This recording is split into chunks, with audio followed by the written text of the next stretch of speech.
Bahujan Samaj party के कार्यकर्ता सम्मेलन में पश्चिमी उत्तर प्रदेश प्रभारी शमसुद्दीन राइन ने भाजपा छोड़कर बसपा में शामिल हुए पूर्व विधायक रविंद्र मोलहू व उनके साथियों का फूल मालाएं पहनाकर भव्य अभिनंदन किया। साथ ही उन्हें रामपुर मनिहारान क्षेत्र का प्रभारी घोषित किया। साथ ही देहात क्षेत्र से प्रभारी चौधरी अजब सिंह को भी अपना समर्थन देने का जनमानस से आह्वान किया। उन्होंने यह भी कहा कि 2022 बसपा के लिए अच्छा रहेगा। केंद्र सरकार पूरी तरह से विफल रही है और जनता उनकी असलियत जान चुकी है।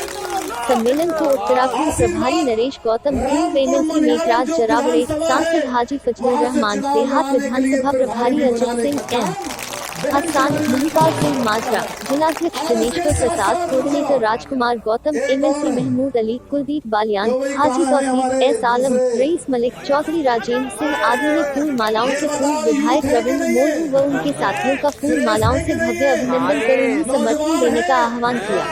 सम्मेलन में प्रताप सिंह, राजेश गुलाटी, अनिल भारिया, विजय पाल, मुकेश मोनस रजा आदि मुख्य रूप से मौजूद रही। सहारनपुर से राकेश ठाकुर की रिपोर्ट। ये मेरा यकीन है, मेरा विश्वास तो हम अलग हैं।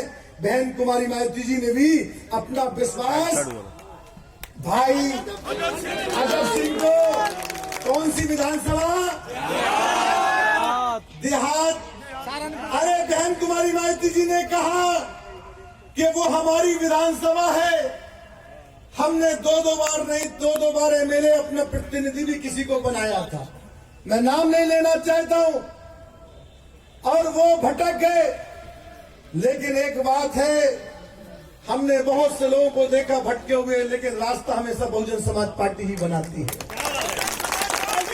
बहुजन समाज पार्टी ही रास्ता बनाती है और हमारी नेता तो हर दिल है। हमारी नेता ने कहा कि जाओ, अब हम नौजवानों के हाथ में लगाम देना चाहते हैं। ये नौजवान, तुम तो बहुत उम्र दराज हो गए, अब नौजवानों के हाथ में ये पीढ़ी कैसे आगे बढ़ेगी, अब हम नौजवानों को देंगे। वो कहने लगे कि परिवार में, बहन जी ने कहा जब मैं अपने परिवार को नहीं लड़ाती हूं तो आप परिवार में क्यों उलझे हो? आपको तो कोई ना कोई समाज का एक नया लड़का तैयार करना चाहिए और उसको आगे बढ़ाना चाहिए। और बहन जी ने अजब सिंह जी से कहा कि जाओ, हमारा आशीर्वाद तुम्हारे साथ है, अब आपका आशीर्वाद की जरूरत है। क्यों भाई बताओ, है कि नहीं है? कितने लोग दोनों को आशीर्वाद देना चाहते, जरा हाथ उठाओ। तो मैं बहन जी का संदेश आपके सामने सुना दिया है। बहन जी ने अपना आशीर्वाद भाई मोलू जी को दे दिया है, भाई अजब सिंह को दे दिया है। अब आपके आशीर्वाद और आपकी दुआ की जरूरत है। आप हाथ खड़े करके विश्वास दिला दो कि हम पूरी चौधरी ताहिर जी सभी काम में दिल की गहराई से स्वागत करता हूं और बड़ी खुशी महसूस कर रहा हूं कि आज मैं अपने परिवार में शामिल हूं। बहुत बढ़िया भाई, बहुत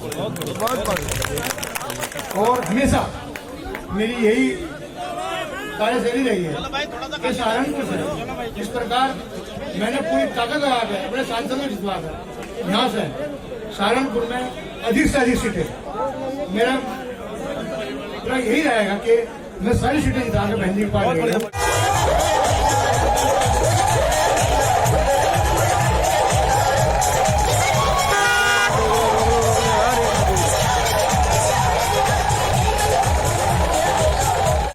मैं यही कहूँगा, बीएसपी नहीं, राजनीतिक में बीएसपी में जो भी आना जाना जिसका भी रहा, ये तो चुनावी दौर है, आना जाना लगा रहेगा। तो बहुजन समाज पार्टी दिखावे पे विश्वास नहीं करती, कार्य पे विश्वास करती, काम करने पे विश्वास करती। क्या लक्ष्य रहेगा चुनाव में? बहुजन समाज पार्टी का लक्ष्य विकास, क्योंकि हमने, हमारी नेता बहुजन समाज पार्टी की राष्ट्रीय अध्यक्ष बहन कुमारी मायावती जी की जब सरकार रही तो सबसे पहले सुरक्षा पूरे उत्तर प्रदेश को देने का काम किया। दूसरे नंबर पर शिक्षा पूरे प्रदेश में देने का काम किया। तीसरे नंबर पर स्वास्थ्य देने का काम किया। चौथे नंबर पर ऊर्जा देने का काम किया। पांचवें नंबर पर सड़क देने का काम किया। छठवें नंबर पर पानी देने का काम किया। और इतना ही नहीं, इस प्रदेश में जब बहन कुमारी मायावती जी सरकार बनती है तो सबसे पहले रोजगार देने का बैकलॉग पूरा किया। 2022 में किसकी सरकार? 2022 में बहुजन समाज पार्टी की फुल फ्रेश सरकार बनने जा रही है। आपको ये खुद, क्योंकि हम लोग जमीन पे काम करने वाले हैं, हवा पे उड़ के काम करने वाले नहीं। एक बार फिर जो है भाजपा क्यों ज्वाइन किया और भाजपा का दामन क्यों छोड़ा?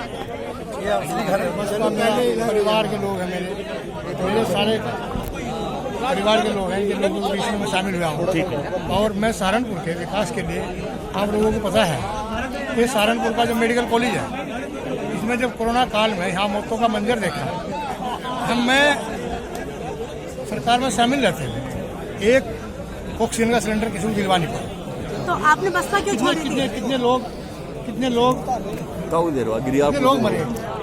मेरी प्राथमिकता है कि यहाँ पे हमारे मेडिकल कॉलेज में किसी की जान न फैले और सबका स्वास्थ्य का ध्यान रखें और भाईचारा हम देने में कामयाब।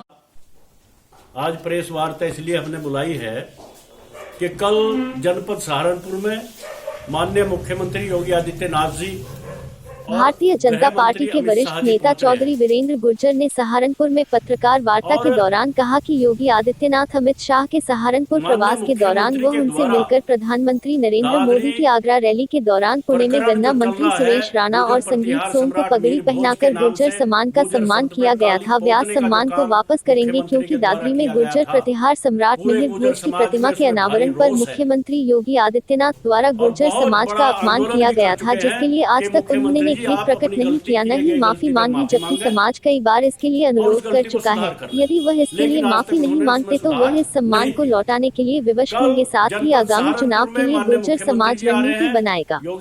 सहारनपुर से राकेश ठाकुर की रिपोर्ट। उनसे ये आग्रह कर रहे हैं कि आप अपनी गलती की माफी मांगे और उसमें सुधार करें। अगर नहीं करेंगे तो मैं वीरेंद्र गुर्जर और गन्ना मंत्री सुरेश राणा और विधायक संगीत सोम, 3 लोगों को 2014 की माननीय प्रधानमंत्री की रैली, जहां लाखों की भीड़ थी, उस मंच पर हमें सम्मानित किया गया था। ये पगड़ी पहनाकर, ये पगड़ी पहनाई थी। अगर हमारे गुर्जर समाज ने जब पगड़ी पहनाई थी, बहुत अपने को गौरव महसूस किया था, लेकिन जब से कालिक पहुंच दी हमारे गुर्जर शब्द के नाम पर, तब से हमारे गुर्जर समाज में भारी रोष है। और मैं और अपना गुर्जर समाज इकट्ठे होकर कल मंच पर पहुंचकर इस पगड़ी को वापस करेंगे। अगर वो माफी नहीं मांगेंगे और मंच पर हमें जाने नहीं देंगे तो उसके बाद पूरा गुर्जर समाज इकट्ठा होकर इस पगड़ी को वापस करेगा और अगली रणनीति बनाएगा। अब हम इस चीज का बदला लेंगे जो हमें अपमानित किया गया है। ये हमारी तैयारी है। सहारनपुर में मैथ्स लैब के कलेक्शन सेंटर का शुभारंभ किया गया, जिसमें जनमानस के सभी प्रकार के टेस्ट मुनासिब दाम पर पूरी प्रामाणिकता के साथ उपलब्ध होंगे। कलेक्ट्रेट तिराहे पर मैक्स लेक कलेक्शन सेंटर का उद्घाटन मैक्स हॉस्पिटल दिल्ली के क्षेत्रीय प्रभारी अंकुर कुशवाहा ने परंपरागत ढंग से किया। इस दौरान सेंटर के प्रोप्राइटर नीरज सचदेवा वनकुर कुशवाहा ने बताया कि सहारनपुर में खुले इस सेंटर में उपभोक्ताओं को टेस्ट रिपोर्ट 3 से 4 घंटे में ही मिल सकेगी, क्योंकि सहारनपुर में अब मैक्स लैब भी खुल चुकी है। अब तक यह टेस्टिंग दिल्ली से होकर आती थी, जिसमें 3 से 4 दिन लग जाते थे। इस दौरान सुरेंद्र सचदेवा, रमेश लाल, रोहित कालडा, नितिन अरोड़ा, सुभाष ठकराल, अजय चावला, व्योम मेहरा, अनुज कुमार, सुमित कुमार, काजल सचदेवा, मंजू सचदेवा, गौरी सचदेवा व पिंकी सचदेवा समेत अनेक गणमान्य व्यक्ति उपस्थित रहे। सहारनपुर से राकेश ठाकुर की रिपोर्ट।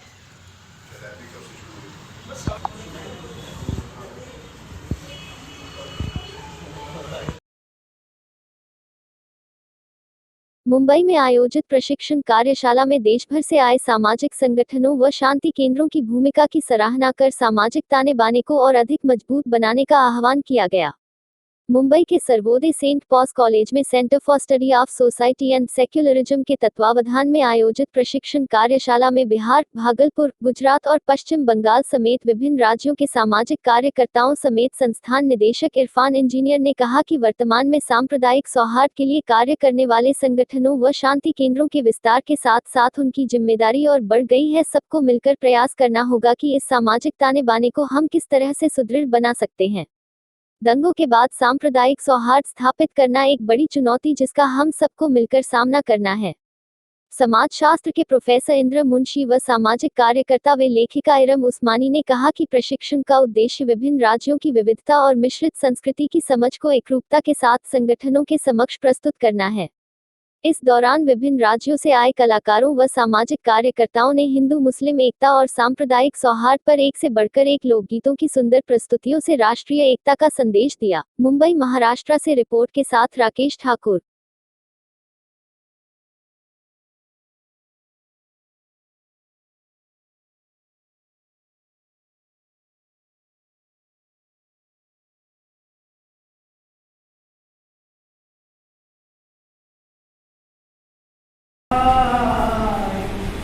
ধর্মপুত্র হবে একটাই, সবার পাওনা পাবে সবাই। ঈদুল আজহা বলি, ঈদুল আজহা বলি, দুলেছে নাহি যেমন মানব সমাজ কবে গো এমন মানব সমাজ কবে গো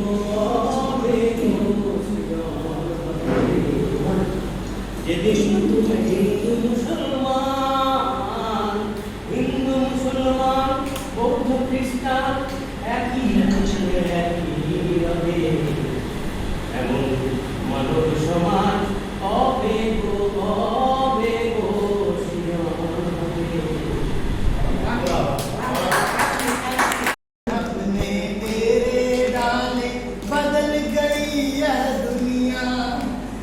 वाकया याद आ रहा है कि गाना हम लोग गा रहे थे एक बार, तो माहौल बिगड़ा हुआ था। उसमें एक दो लोगों ने खड़े होकर नहीं ये बात मत बोलिए, मंदिर मस्जिद रहने से बदल कैसे गया, अच्छा हुआ उससे ये गाना ये लाइन